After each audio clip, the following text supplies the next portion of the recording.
출애굽기 23장 10절에서부터 24장 17절까지 말씀 절기에 관한 부분인데요. 그 절기에 관해서 하나님의 명령이 한 가지 포함이 되어 있습니다. 지금 오늘날 기독교에 굉장히 예민한 문제죠. 성도들 안에서도 의견들이 서로 분분합니다. 그러나 구약 없이는 신약이 없듯이, 그렇다면 구약의 명령의 법이 신약에서도 잘 적용이 되어야만 한다는 사실을 여러분들 꼭 기억하시기 바라고 이 말씀을 같이 생각하도록 하겠습니다. 절기는 안식일, 안식년, 또 유월절과 무교절 있죠. 유월절은 한 날입니다. 그러나 그 유월절에 그 한 날 그 다음으로부터 7일 동안 지키는 것이 무교절입니다.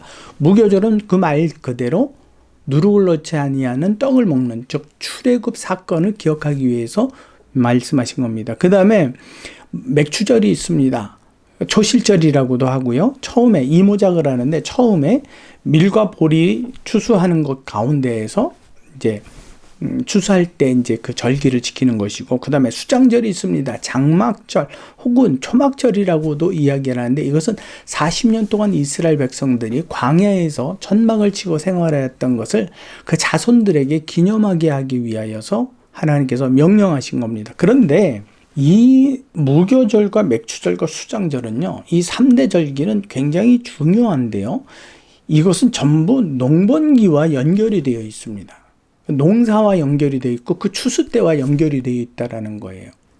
그렇기 때문에 여러분들, 하나님께서 이때에 그들에게 명령하신 게 뭐냐라는 거죠. 그것은 내게 올 때에 빈손으로 오지 말라라고 말씀을 하십니다. 즉 감사의 예물을 가지고 오라는 거죠. 왜요? 내가 너희에게 너희가 먹고 생존할 수 있는 그 곡식과 채소를 주었기 때문에, 비를 주고 햇빛을 주고 공기를 주었지 않니?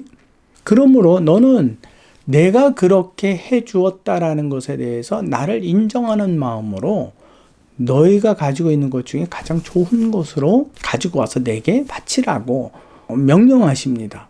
그 명령의 조건이 바로 그거예요. 너희가 가지고 소유한 이 모든 것이 내게로부터 온 것임을 너희가 인정하거든 빈손으로 오지 말라라고 말씀하시는 거예요. 레위기서 23장 34절에서부터 39절까지 있는데요.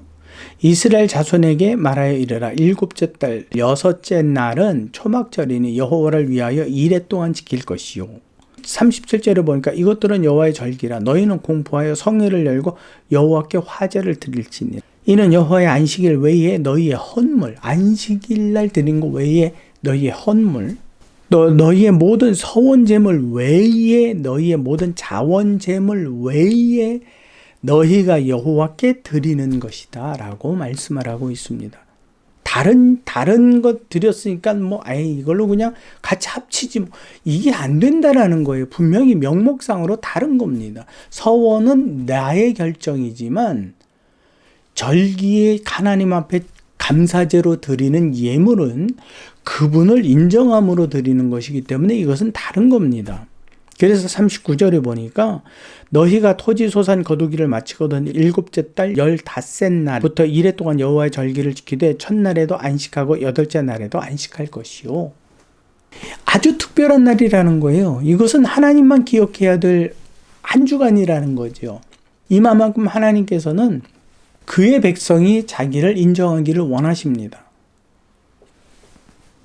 이걸 여러분들이 꼭 잊지 마시기 바랍니다. 출애굽기 23장 19절에 보니까 내 토지에서 처음 거둔 열매에 가장 좋은 것을 가져다가 너희의 하나님 여호와의 전에 드릴지어다.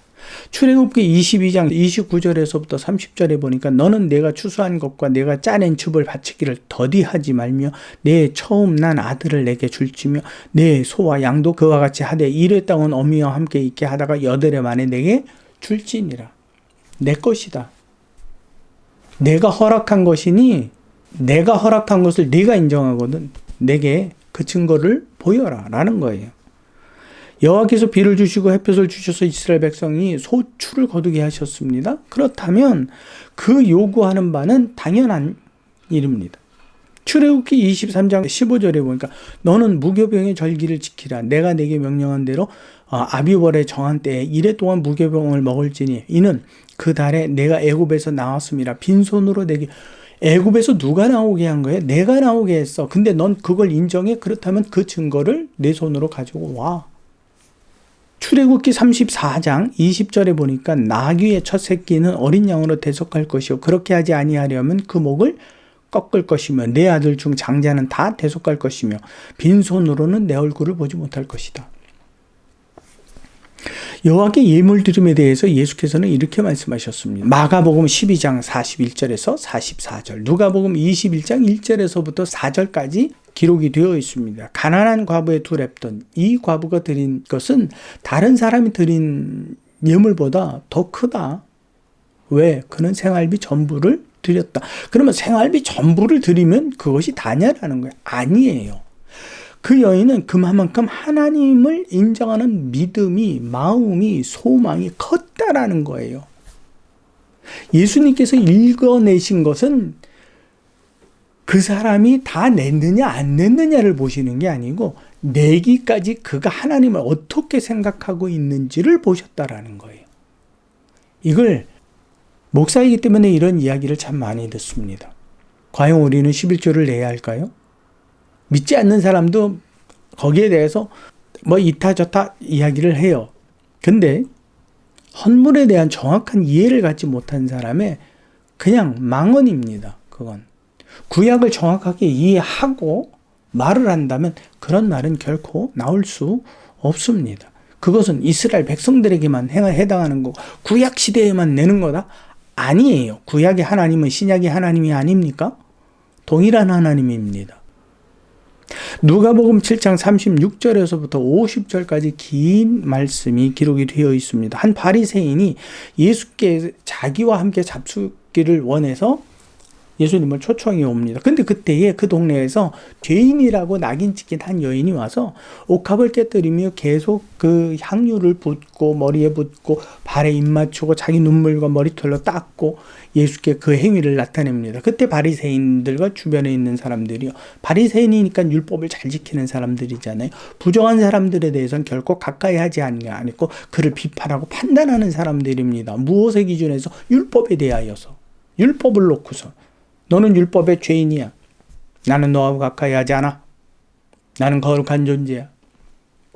그때 그는 예수님도 자신의 생각에 자신의 저울에 달아버렸습니다. 이는 진짜 선지자인가? 이 여자가 어떤 사람인지 알까 모를까? 알면 진짜고 모른다면 가짜네. 그때 예수께서 말씀을 합니다. 시몬아, 내가 네게 하나 물을 것이 있다. 돈을 빌려주는 자에게 두 사람이 있는데 한 사람은 500데나리온을 줬고 한 사람은 50데나리온이라고 하는 빚을 졌는데 벌써 단위 자체가 다르니까 분명히 돈의 액수가 다르다는 건 느끼시죠? 둘 다 동일하게 탕감해 줬는데 누가 더 감사하겠느냐? 그랬더니 더 많이 탕감받은 사람이요. 그치? 맞아. 봐봐. 너는 나하고 밥을 먹자 그랬어. 근데 내가 내 집에 들어갔을 때 예의상으로 손과 발을 왜 식사를 하자 그랬는데 이스라엘 사람들은 거룩한 유대인들은 이 식사하기 전에 손과 발을 씻어야 되거든요. 부정하기 때문에 그 물도 주지 않았어. 그렇다고 내 머리에 향유도 묻지 않았어. 그렇다고 너는 나를 드리면서 기뻐 맞이하며 인사하고 친근하게 입맞추지도 않았어. 근데 이 여인은 한다? 그러면 누가 더 나를 사랑하는? 바리새인의 입장에서는 예수를 자기 집에 초대했다면 자기가 누구보다도 예수를 더 사랑한다라고 생각하는 거예요. 근데 예수님의 판단 기준은 그렇지 않았어요. 그는 자기의 가장 소중했던 건 아무것도 내놓지 않았습니다. 그러나 이 여인은 자기가 가지고 있는 명예와 체면을 다 받은, 모든 사람이 다 죄인이라고 그 여인에 대하여서 판단하는 그 자리를 뚫고 들어가서 자기가 가지고 있는 모든 옥합, 그때 당시에는 그 옥합을 조금 일을 해서 번 돈으로 기름을 조금 사서 향유를 채우고 그 옥합을 깨서 그분의 머리에 발라드리고 왜 바르냐면 너무 건조하거든요. 그러니까 머릿결이 다 부셔진대요. 그래서 그것을 기름으로 적셔놓는 거예요. 너는 아무것도 하지 않고 나를 사랑한다고 하니? 나를 따른다고 하니? 내 말이 옳다라고 너는 인정하니? 얘야, 입으로만 하지 말라. 내가 보는 것은 중심이다. 그 중심에서는 반드시 행위가 따른다. 라고 말씀해 주고 계신 거예요. 그러시면서 너는 내게 입맞추지도 아니하고 너는 내게 감염도 붙지 않고 그럼 누가 더 사랑하는 거냐? 여러분, 많은 사람들이요, 지금 현대 기독교에 있어서 이 헌금의 문제를 굉장히 더 경제적으로 어려워서 그럴 수도 있어요. 예민하게 반응을 합니다. 그러나 우리가 생각해야 되는 것은 과연 내가 가지고 있는 지금의 내 것이 전부 내 것이냐라는 거죠. 주께서 오늘 저녁에 저와 여러분들의 생명을 그분으로부터 받았잖아요. 와, 그러면 다 네 것이 되겠습니까? 내 것입니까? 그래도? 여러분, 우리 안에 정말 하나님을 인정하는 것, 내 삶 속에서, 내 일상 속에서, 내가 직장 다녀서 내가 힘겹게 벌어들였으니까 내 겁니까? 그러면 그것을 벌게 하시기까지, 얻고 수익을 내게 남기기까지 누가 나를 연장시켜 주신 겁니까? 내 건강은 내가 지켰나요? 그러면 천국도 여러분 스스로가 가겠네요. 여러분, 이 모든 것들은 내 것이 아닙니다. 모든 것이 주께로부터 왔으니. 욥의 기도지요. 여러분, 헌금을 내도 되고 내지 않아도 괜찮습니다. 그것은 사람이 관여할 바가 아닙니다. 저는 그저 성경의 원리를 이야기하고 있는 것뿐입니다. 듣고 에이 저건 아니야. 난 안 낼래. 괜찮습니다. 그래? 그럼 난 드려야 되겠네? 괜찮습니다. 이것은 칭찬받을 일이 전혀 아닙니다. 그저 원리를 이야기한 것이고 여기에 대해서 분명히 네가 냈는데 복을 받으려고 냈는지 아니면 나를 인정함으로 감사한 마음으로 그걸 판단해 보시는 하나님이 계시고 안 냈는데 왜 안 냈느냐? 그게 정당한 거냐? 그분은 자기 기준에서 판단하시는 분이에요. 저는 그냥 헌물의 물리적인 어떠한 원리를 여러분들에게 제시해주고 설명해주는 것 뿐이에요. 그러니까 여러분 혼란스러워하지 마시고, 하나님께서 이렇게 명령하셨을 때는 충분히 그만한 이유가 있는 것이구나. 여러분들이 동의하신다면 여러분들이 하나님께 드릴 수 있는 그 헌물들에 대해서 여러분들은 외면하지 마시고 모든 것을 많이가 아니라 내게서 정직한 마음에 하나님을 인정하는 그 내 믿음의 행위를 그분 앞에 나타내시기 바랍니다. 그것은 결코 여러분 받는 건 교회의 이름으로 받을 수 있고 어떠한 다른 일을 위한 헌금이나 또 다른 사람을 돕는 것으로 나아갈 수도 있지만 여러분들은 하나님 거로 인정되어진 그 어떠한 것, 그것은 여러분 손에서 놓아서 흘러가게 하십시오. 어떠한 모양으로든지 흘러가게 하십시오. 그렇다면 하나님께서는 그 일에 대하여서 하나님의 분별과 판단으로 받으십니다. 어느 선교사님이 헌금 시간이 되었는데 본인은 드릴 헌금이 없대래요.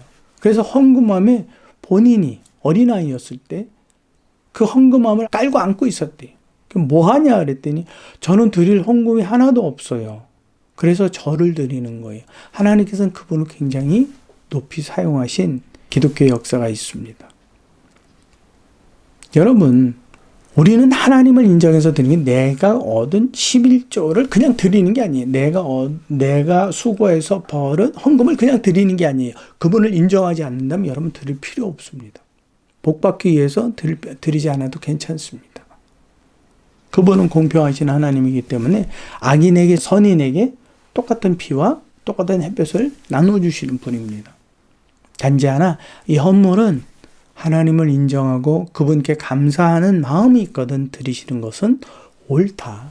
이것은 구약의 법이 신약에서 오늘 우리에게까지 미쳐지고 있는 하나님의 은혜다라는 사실을 저는 여러분들에게 원리적으로 설명한 것입니다. 오늘 이 말씀을 통해서 여러분들이 하나님께 드리고 드리지 않고의 명확한 이해를 갖기를 간절히 소망합니다.